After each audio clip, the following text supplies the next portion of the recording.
Today we will have the discussion on the next part of the hydrolysis of the some of the compounds.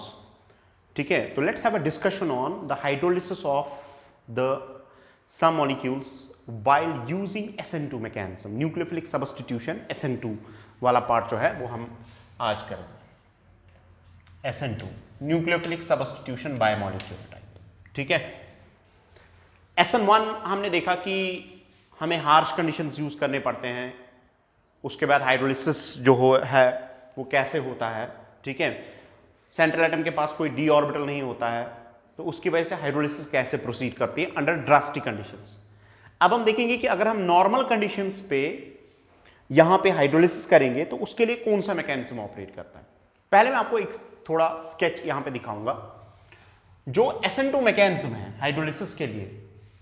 जैसे मैं आपको एक example देता हूं, मान लीजिए आपके पास एक एटम है Al है, हमारे पास एक मॉलिक्यूल हमारे पास है Al ऑफ द टाइप, और इस A पे डेल्टा पॉजिटिव चार्ज है और L जो है ये इससे ज्यादा इलेक्ट्रोनेगेटिव है या कम भी हो सकता है, दैट विल डिपेंड अपॉन। अब होगा क्या कि यहां पे ये जो A है ये सेंट्रल एटम है और इसके पास एक वैकेंट ऑर्बिटल है, it has a vacant orbital. अब अगर इसके पास वैकेंट ऑर्बिटल है, now we have certain molecules which on their central atoms possess delta positive charge and also they have vacant orbitals.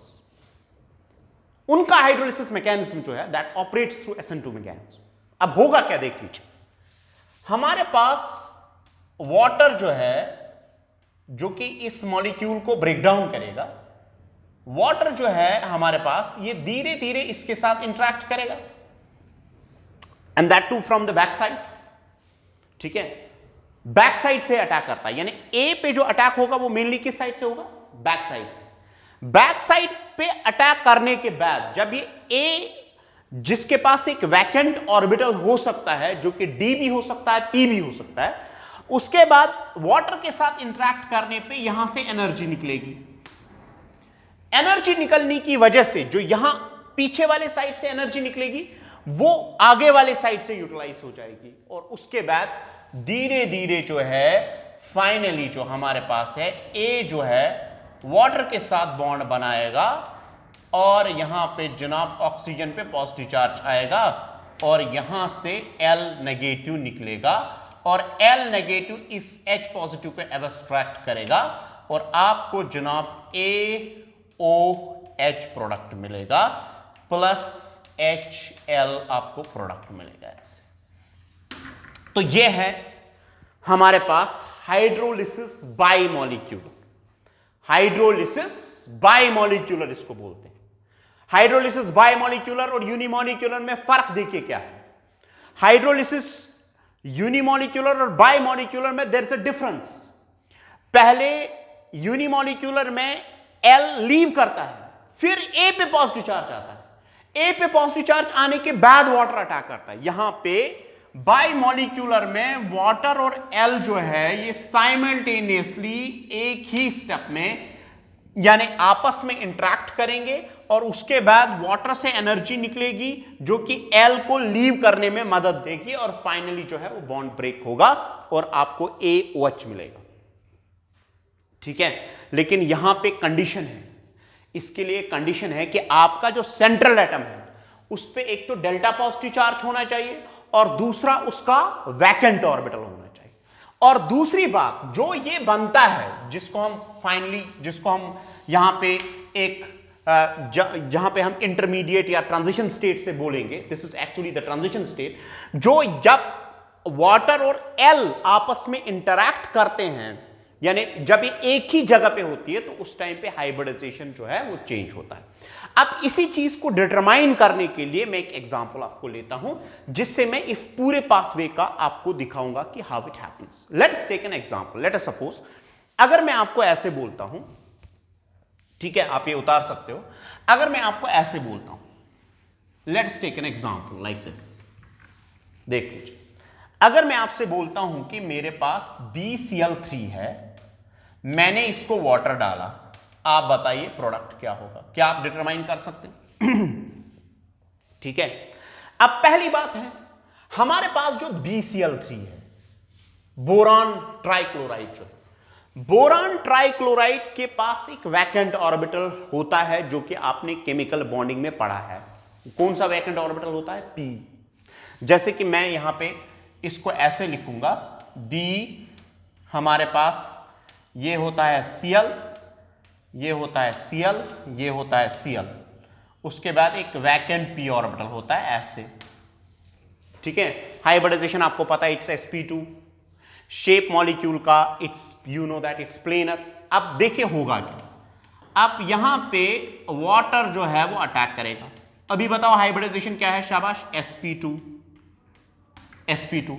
अब वाटर अटैक करेगा, मान लीजिए वाटर ने इस वाले साइड से अटैक किया, बैक साइड से अटैक होता है, यूजुअली मॉलिक्यूल के बैक साइड से अटैक होता है। ये मॉलिक्यूल ऐसे होता है या ऐसे होता है, तो इस साइड से अटैक हो रहा है, वाटर का बैक साइड से या इस वाले साइड से अटैक हो जाए, ठीक है। अब अगर वाटर का अटैक इस वाले साइड से हो रहा है, उसकी वजह से क्या है, पहले मुझे बताइए इस पे कौन सा चार्ज है? Delta positive charge. इस पे कौन सा चार्ज है? Delta negative charge. तो धीरे धीरे क्या हो जाएगा, धीरे धीरे आपको ये बनेगा BCl। तो मैं यहां पे वाटर को इंटरेक्ट करा के OH डेल्टा पॉजिटिव, ठीक है, यहां पे दिखाऊंगा डेल्टा पॉजिटिव, और उसके बाद डैश जो है L को मैं दिखाऊंगा डेल्टा नेगेटिव, क्योंकि इसको निकलना है यहां से, तो यहां पे Cl है, या Cl में यहां पे दिखाऊंगा, ठीक है, इसको मैं Cl को दिखाऊंगा डेल्टा नेगेटिव चार्ज। अब होगा क्या, जरा बताओ। धीरे धीरे जब ये बॉन्ड बनेगा, इससे एनर्जी निकलेगी, वो इसको निकलने में हेल्प करेगी। और अगर आप यहां पे देखोगे इसका हाइब्रिडाइजेशन क्या होगा, जरा बताओ हाइब्रिडाइजेशन क्या होगा। अभी ये 4 एटम्स के साथ जुड़ा है, तो इसका हाइब्रिडाइजेशन होगा जनाब sp3, ठीक है। जब इन मॉलिक्यूल्स पे वाटर का अटैक होगा तो उस टाइम पे hybridisation will be what? sp3। अब मुझे बताओ क्या हो जाएगा, जरा बताओ। यहां से Cl नेगेटिव लीव करेगा, जब Cl नेगेटिव लीव करेगा वो यहां से लेगा क्या? H positive. तो आपको मिलेगा जनाब BCl,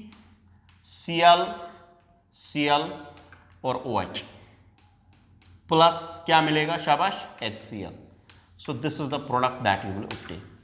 अब मुझे बताओ एक चीज, फिर से क्या हो जाएगा, फिर से 2 वाटर मॉलिक्यूल्स का अटैक हो जाएगा, फिर से यहां से Cl निकलेगा और आपको BOH, OH और OH मिलेगा, प्लस 3 टाइम्स HCl मिलेगा।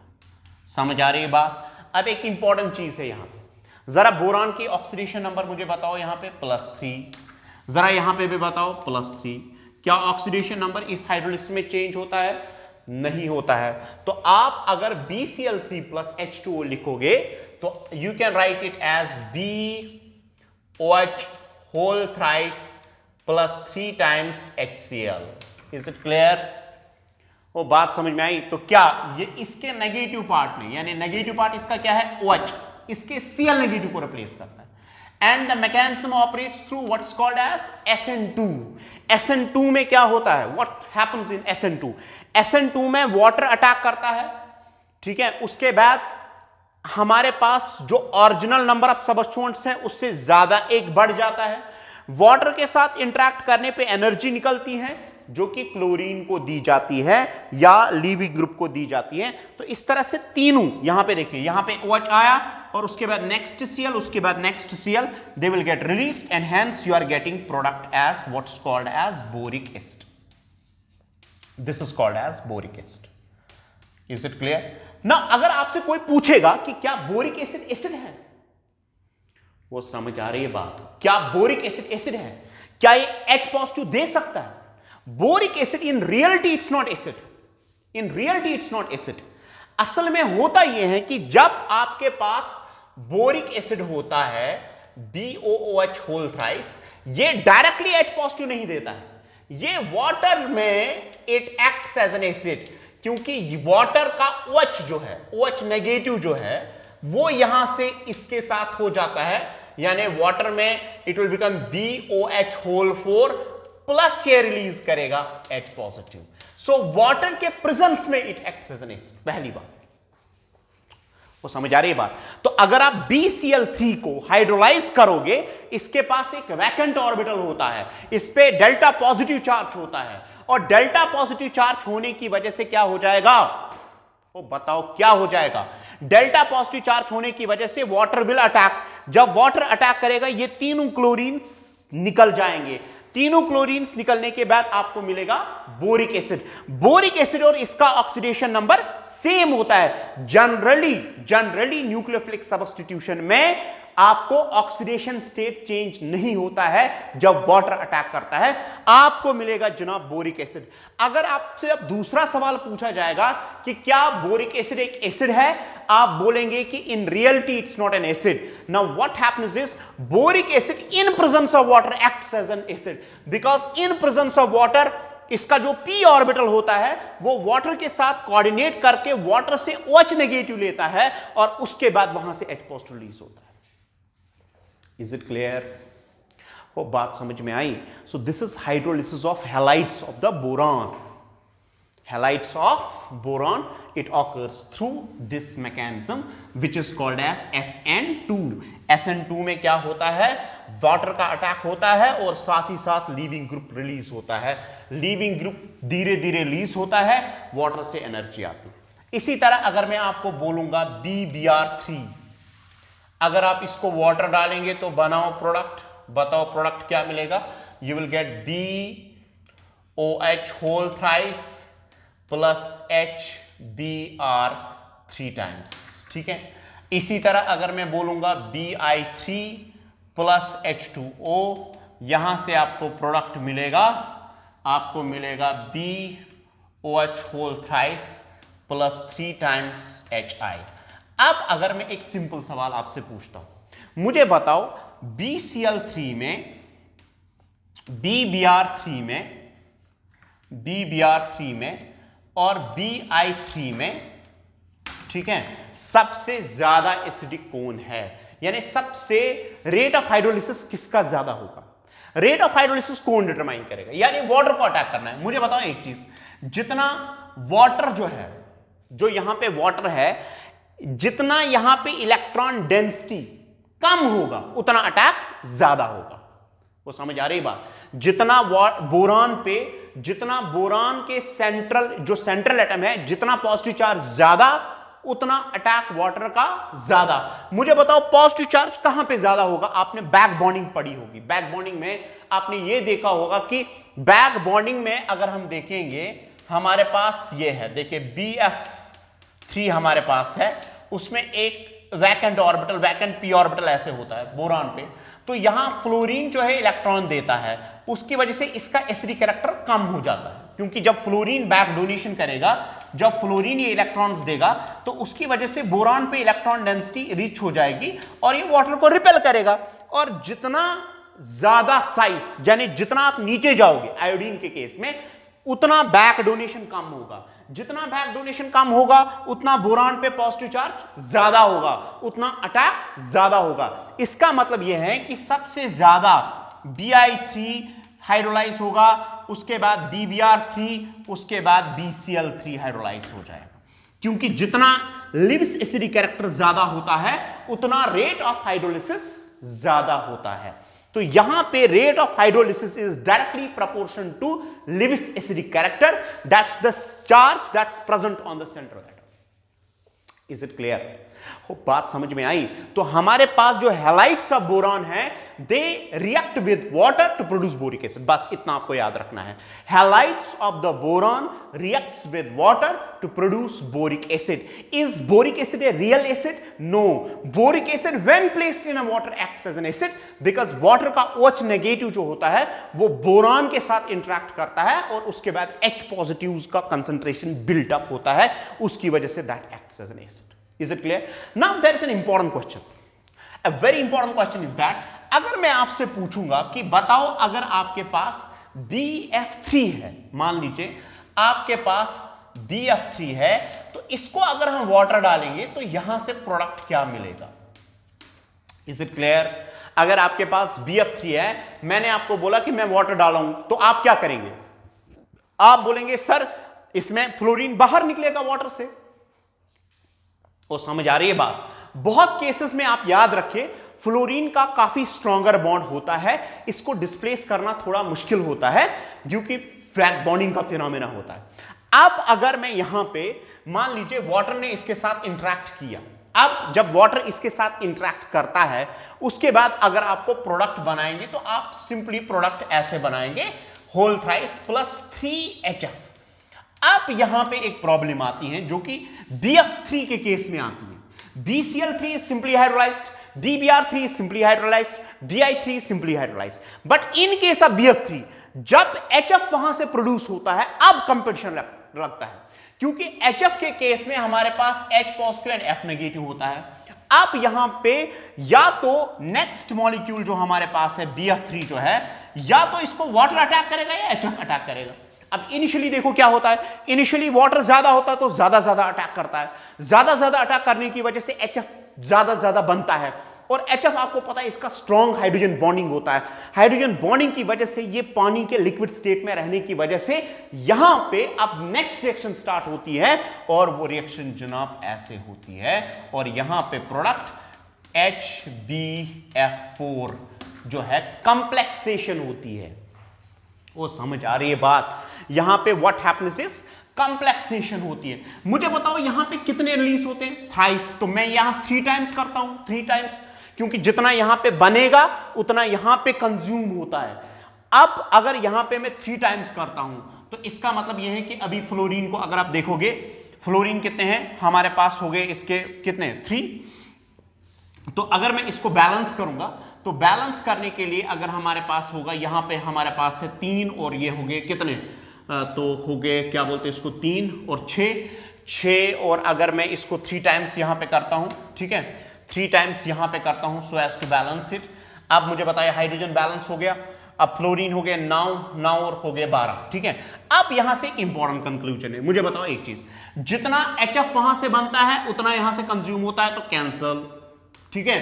अब हो क्या रहा है ये देख लीजिए, टोटल हमारे पास 4 BF3 है, उनको वाटर मॉलिक्यूल एक अटैक करता है, उसके बाद प्रोडक्ट्स जो है एक तो BOH होल थ्राइस बनता है प्लस 3 टाइम्स HbF4 बनता है।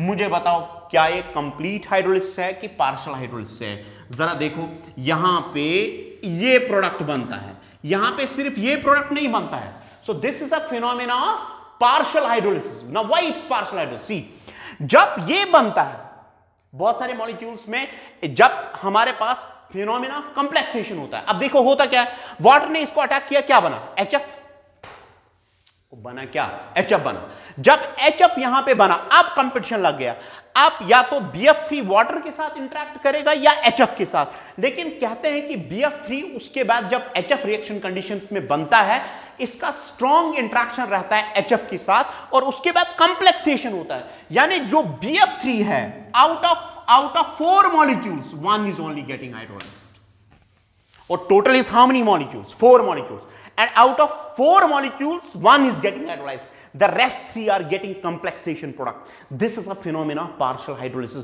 और partial hydrolysis में एक तो बोरिक एसिड बनेगा और कॉम्प्लेक्स बनेगा, that's called as हाइड्रोबोरिक फ्लोरोहाइड्रोबोरिक एसिड जो है यहां पे इसका फॉर्मेशन होता है। तो इसका मतलब यह है कि जब हम HF को वाटर के साथ ट्रीट करते हैं तो वहां पे कंप्लीट हाइड्रोलिसिस नहीं होती है, वहां पे पार्शियल हाइड्रोलिसिस होती है, because of the phenomena of complexation with what? HF, with what? HF। जनाब ये अंदर देखना है, जब हम P ब्लॉक को लेंगे ना अंदर ये आपको चीजें मिलेगी और आपको ये वहां पे देखनी पड़ेगी। तो what I can say is BCl3 is completely hydrolyzed to boric acid, BBr3 is completely hydrolyzed to boric acid, Bi3 is completely hydrolyzed to boric acid, but BF3 is incompletely hydrolyzed. That means there occurs a phenomena of partial hydrolysis, and there has been the 2 products which are formed. One is called as the boric acid and another is called as HbF4 negative, HbF4. Is it clear? Oh, ठीक है? So this is what is happening. Now next, this is the hydrolysis of the halides of the what we say as boron. Now we have the next. ठीक है? मुझे बताओ एक चीज, मैंने already आपके साथ ही शेयर किया है, मैं अब फैमिली वाइज आपको थोड़ा दिखा रहा हूं। जरा मुझे बताओ CCl4 पड़ा है वाटर को अगर हम डालेंगे तो क्या हो जाएगा, बताया मैंने। अब इसके नेक्स्ट जो है SiCl4 को हम देखते हैं। देख लीजिए SiCl4 मैं लिखूंगा SiCl4 प्लस H2O, बताओ क्या हो जाएगा। सिंपली आपको कुछ नहीं करना, ठीक है। क्या इसमें डी ऑर्बिटल रहता है, डेल्टा पॉजिटिव चार्ज है, डी ऑर्बिटल है, डी ऑर्बिटल भी है, ठीक है। अगर डी ऑर्बिटल है तो मैकेनिज्म कौन सा होगा, SN2। SN2 में क्या हो जाएगा, यहां पे एक कॉम्प्लेक्स बनेगा जिसका ऑक्सीडेशन, जिसका सेंट्रल एटम का जो हमारे पास हाइब्रिडाइजेशन है दैट विल गेट चेंज। अगर इसका sp3 है उसका क्या होगा, sp3d, क्योंकि एक और सबस्टिट्यूएंट इंक्रीज हो रहा है। तो अब क्या प्रोडक्ट मिलेगा हमारे पास, SiOH whole 4 plus HCl, how many times, 4 times, खत्म। तो इसका बॉन्ड जो है SiOH, कोई डबल बॉन्ड नहीं होता है, OH OH और OH, this is the product, that's okay. This called as, शाबाश, this called as salicylic acid, silicic acid. तो ये आपको मिलेगा +4 में, this will be the product that will be formed. इसी तरह अगर Br3 होगा, ये Br4 होगा वो भी हाइड्रोलाइज होगा, Bi3 होगा वो भी हाइड्रोलाइज होगा। लेकिन Bf अगर हमारे पास SiF4 होगा तो yet again the same phenomena happens, it gets partially hydrolyzed. I will show how, see what happens। SiF4 बिल्कुल वाटर के साथ इसको ट्रीट कराइए, ठीक है, आपको प्रोडक्ट ये मिलेगा SiOH होल 4 प्लस HF मिलेगा, HF मिलेगा, ठीक है। मुझे बताइए इसके बाद क्या हो जाएगा, शाबाश। जो HF मिलता है कितने टाइम्स बताओ, यहां पे आपको 2 टाइम्स करना है, यहां पे आपको 4 टाइम्स मिलेगा। तो अगर आपने SiF4 प्लस 4 टाइम्स HF यहां पे है तो आपको क्या मिलेगा, शाबाश, HI2SiF6 आपको मिलेगा, ठीक है। यानी 2 फ्लोरीन इसको दे दीजिए तो उसके बाद you can have the product. तो yet again the same phenomena is happening, you are getting the complexation product, ठीक है। तो आप यहां से अगर हम देखेंगे this is 4 times, so I will have 4 times here, हो गया, ये हो गया बैलेंस, ये भी हो गया 2 times। तो this is what you are finding that out of the 3 molecules, तीन मॉलिक्यूल्स में अगर मैं ऐसे लिखूंगा 3 times SiF4 सॉरी F4, ये और ये कैंसल आउट हो जाएगा, this and this will cancel out, plus twice H2O plus you will get SiOH whole 4 plus 2 times H2SiF6 बनेगा। ये देख लीजिए हो क्या रहा है, बताओ। Out of 3 molecules, 1 is only getting hydrolysis. So this is a phenomena of partial hydrolysis by the phenomena of complexation. So this is what is happening in this case. और इज इट क्लियर, समझ आ रहा है। तो SiF4 जो होता है that is partially hydrolysed. SiCl4 को simply आप Cl4 जो है वो OH से रिप्लेस करेंगे। SiBr4 में सेम होगा, SiI4 में सेम होगा। रेट ऑफ हाइड्रोलिसिस नीचे की तरफ इंक्रीज हो जाएगा, ठीक है। जितना इलेक्ट्रॉन डेंसिटी कम रहेगा उतना ज्यादा हाइड्रोलिसिस होगा, जितना पॉजिटिव चार्ज ज्यादा रहेगा उतना हाइड्रोलिसिस ज्यादा होगा। तो यहां पे SiF4 जो है that's partially hydrolysed. So this is the hydrolysis of what's called as the silicon and its halides. The next we have the nitrogen family. अगर मैं आपसे ये पूछता हूं, ठीक है, अगर मैं आपसे ये पूछता हूं कि हमारे पास NF3 है प्लस H2 आएगा, बताया मैंने कैसे इसको प्रोडक्ट देना, ठीक है, वो आएगा। इसी तरह अगर मेरे पास ये, मैंने ऑलरेडी उसमें डिस्कस किया है, अगर मेरे पास मान लीजिए ये है NCl3 है, N देख लीजिए हमारे पास Cl है और Cl है, प्लस मैं डालूंगा H2, बताओ यहां ज्यादा इलेक्ट्रोनेगेटिव कौन है, ज्यादा इलेक्ट्रोनेगेटिव नाइट्रोजन है ना, तो इस पे डेल्टा नेगेटिव चार्ज है, इस पे delta positive charge, delta positive charge, delta positive charge, ठीक है। यहां पे थोड़ा आपको डिफरेंटली अप्रोच करना है। मुझे बताओ अटैक किस पे होगा? अटैक नाइट्रोजन पे होगा कि Cl पे होगा? Cl पे ओब्वियसली, और Cl के पास d ऑर्बिटल भी है। ये जरूरी नहीं कि हर किसी टाइम पे आप सेंट्रल एटम पे अटैक कराओगे, ठीक है? आपको देखना है डेल्टा पॉजिटिव चार्ज कहां पे है और d ऑर्बिटल किसके पास वैकेंट है। तो मुझे बताओ एक चीज, जरा मुझे बताओ यहां पे क्या बनेगा? H पॉजिटिव और OH नेगेटिव वाटर क्या होता, कौन किसके पास जाएगा? बताओ। ये क्या चार्ज है? डेल्टा पॉजिटिव, दे दो उसको OH। तो यहां से क्या H पॉजिटिव किसको जाएगा? नाइट्रोजन। कितने? 3। तो प्रोडक्ट क्या मिलेगा? शाबाश, NH3 plus HOCl, NH3 plus HOCl। Is it clear? So यहां पे अगर आपके पास NCl3 है, वो समझ आया, प्लस वाटर डाला आपने, तो प्रोडक्ट क्या आएगा? इस पे होता है डेल्टा नेगेटिव चार्ज, इस पे डेल्टा पॉजिटिव चार्ज। जरा बताओ क्यों? Nitrogen is more electronegative in comparison with what? Chlorine. इसलिए यहां पे दो पार्ट्स जो आप लेंगे, यानी H पॉजिटिव वाला पार्ट नेगेटिव के साथ जाएगा और यहां पे जो पॉजिटिव चार्ज है वो OH के साथ कंबाइन होगा, तो आपको NH3 प्लस HOCl मिलेगा। This is called as hypochlorous acid. Is it clear? This is the hydrolysis product that's obtained. NBr3 आएगा, Ni3 आएगा, सबके केस में ऐसे ही हाइड्रोलिसिस हो जाएगा। नेक्स्ट वी हैव, ठीक है, तो यहां पे देख लीजिए चार्ज को कि how you will hydrolyse. Next we have, मान लीजिए आपके पास, if you have the next one that's PCl3। PCl3 बताओ जनाब, delta positive, delta negative, delta negative, delta negative, ठीक है? इसके पास फास्फोरस के पास d ऑर्बिटल होता है, तो अटैक हो जाएगा, वाटर का अटैक हो जाएगा थ्रू SN2। बताओ क्या होगा? H positive OH negative, H positive OH negative, कौन किसके पास जाएगा बताओ? This will interact with this will interact with this, so you will have 3 replacements and after that you are getting this OH OH OH plus HCl, ठीक है? वो समझ आया? लेकिन यहां पे एक स्टेप आपको एक्स्ट्रा करना है, क्योंकि फॉस्फोरस ऑक्सीजन बॉन्ड स्ट्रॉन्गर होता है, आपको पता है फॉस्फोरस ऑक्सीजन बॉन्ड स्ट्रॉन्गर होता है। फॉस्फोरस ऑक्सीजन बॉन्ड क्या होता है? स्ट्रॉन्गर। तो यहां पे एक चीज याद रखें कि फॉस्फोरस ऑक्सीजन जब भी प्रेजेंट होता है, at least there should be 1 PO bond. तो यहां पे जनाब ऐसा होता है कि ये यहां जाएगा,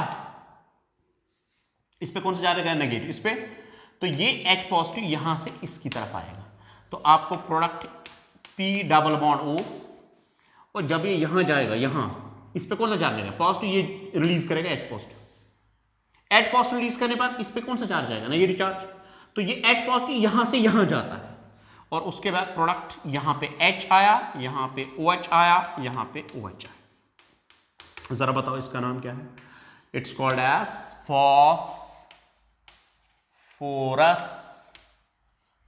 acid. What it's called as? याद रखिए, फॉस्फोरस के किसी भी एसिड में 1 PO bond should be there, because PO bond is stronger. Back bonding पड़ा है, बैक बॉन्डिंग, बैक डोनेशन होती है इसमें, इसलिए फॉस्फोरस के किसी भी एसिड में आप देखोगे there will be at least 1 PO double bond. Rest जो भी चीज होगी वो होगी, लेकिन एक PO बॉन्ड जरूरी होगा। तो उसके लिए यहां पे क्या होता है, जब ये बनता है तो यहां से एक से हाइड्रोजन, जब ये इलेक्ट्रॉन पेयर ऐसे जाती है इसके d ऑर्बिटल में, यहां पे क्या चार्ज आएगा उस टाइम पे? पॉजिटिव, ये रिलीज करता है H पॉजिटिव, इस पे क्या आएगा? नेगेटिव, तो H पॉजिटिव यहां से यहां मूव होता है। So that's what happening, double bond, creating PO double bond. Is it clear? Next example we have hydrolysis of, ठीक है, हाइड्रोलिसिस ऑफ लाइक दिस। हमारे पास अगर मान लीजिए आपके पास PCl5 है प्लस H2। PCl5 के 2 हाइड्रोलिसिस प्रोडक्ट्स, ठीक है? एक है ऐसे, अगर आपके पास PCl3 plus Cl2 plus H2, ठीक है? तो यहां पे क्या होता है कि पहले ये और ये आपस में बाहर निकलते हैं ऐसे, H और 2 Cl, तो यहां पे प्रोडक्ट मिलता है जनाब POCl3 प्लस HCl। ये एक पॉसिबिलिटी है, but this is partial, this is what product? Partial product, ठीक है? इसको मैं ऐसे भी दिखा सकता हूं। मैं इसका अगर आप देखोगे तो मैं इसको ऐसे दिखाऊंगा। Let's have this. मुझे बताओ एक चीज, मैं इसको ऐसे दिखाऊंगा। हमारे पास P है, ये हो गया Cl, ये Cl, ये Cl, ये Cl और ये Cl, ठीक है। मैंने इसको वाटर डाल दिया, H2O, वाटर डाल दिया मैंने। तो पहले कौन सा बॉन्ड ब्रेक होगा, एक्सियल की इक्वेटोरियल? एक्सियल ना, because axial are the weaker bonds, ठीक है। तो यहां पे मान लीजिए इसने इसके साथ इंटरेक्ट करके इसको निकाला बाहर, तो आपको मिलेगा जनाब P। अब मैं डायरेक्टली दिखाऊंगा, ठीक है। इसमें ऑक्टाहेड्रल ज्योमेट्री बनेगी, Cl, अब यहां पे Cl है और अब यहां पे OH, H पॉजिटिव निकलेगा, ठीक है। क्योंकि जब ये इस पे अटैक करेगा तो यहां से Cl नेगेटिव निकलेगा और यहां से H पॉजिटिव निकलेगा, तो आपको वो आएगा। अब उसके बाद नेक्स्ट देखो क्या होता है। नेक्स्ट वही मैंने आपको अभी बोला, ये निकलेगा यहां से, ये निकलेगा यहां से, ठीक है। तो आपको यहां पे ये बनेगा product P double bond O, double bond O, वहां से H पॉजिटिव निकलेगा मगर H पॉजिटिव अब इसके साथ जाएगा, ठीक है। तो आपको मिलेगा PO Cl, Cl और Cl, this is the product minus HCl आपको यहां से निकलेगा।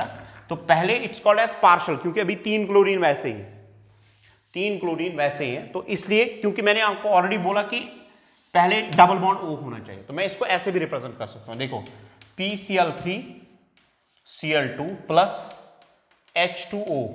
जरा बताओ इसको, ये पहले इसके साथ इंटरेक्ट करेगा।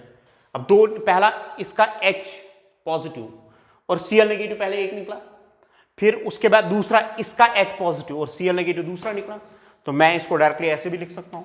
तो आपको मिलेगा POCl3 प्लस ट्वाइस HCl, ये हो गया partial hydrolysis. So POCl3 is an outcome of partial hydrolysis of what's called as PCl3. Now there is a complete hydrolysis. What complete hydrolysis में बताओ क्या हो जाएगा? Let's have that.